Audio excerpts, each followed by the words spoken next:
as far as the industry, like people have so many options today, not only in like within financial advisors, but also in just how to grow their wealth or build assets, and like things like Betterment or Robinhood, where you have zero commission trades. How does that play into the industry that you're in? Because you're not only competing with other financial advisors in a way, but these other tools and platforms too. Yeah, absolutely. I think that it is forcing the industry to go more towards financial planning. And the differentiator there is that financial planning, in my mind, is different than investment management. Mm-hmm.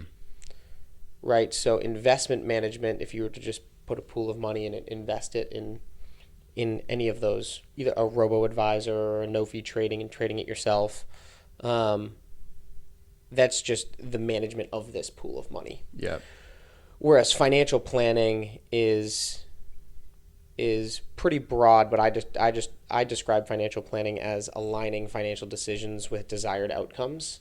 So that's really looking at someone's entire financial picture of what are you trying to accomplish? Mm-hmm. Are you being as tax efficient as you possibly can? Mm-hmm. Are you covering the necessary risks? Mm-hmm. Are you actually acting on what you know you should do? Mm-hmm. That's a big one, kind of the behavioral management of Right. clients. That's financial planning. Okay. That's why that's the biggest value that clients say, hey, I want to have our assets or work with this team. I want to work with Civic Financial. I want to work with Connor, because they understand the value of planning. Mm-hmm. Versus I think that I'm going to put my money with this person because they're going to return me a net rate of return that's greater over and above the fee that I pay than some other anything. Okay. Anything. I see. So it's almost like you're not even playing the same games. Like the robo-advisor is doing one thing, you're doing a completely different thing. Right, because and I don't want to play that game, because the answer is that, I mean, no matter how good a job you do in wealth management, which I think our team does a fantastic job on, no one knows.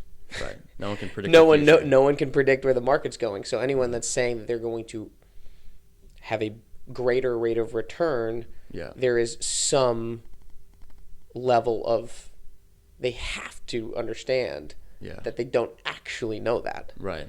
They can run historical data and do return per unit of risk calculations on if you had this portfolio for the last 10, 15, 20, 30 years, but no one knows what is going to be the best returning investment asset class, index fund, mutual fund, etc. So if they're touting that they're going to, beat the rate of return by X, you kind of automatically have to know that they're kind of lying in a way. Like there's no, maybe they have done it before, but if they're telling you that they can do this consistently in the future, it's almost guaranteed that is uncertain and impossible to know.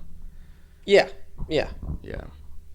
And I don't think also that there are a lot of financial advisors that are like guaranteeing or pitching rates of return. Right. I just think it's also the wrong thing to focus on because of the level of unknown there. Right.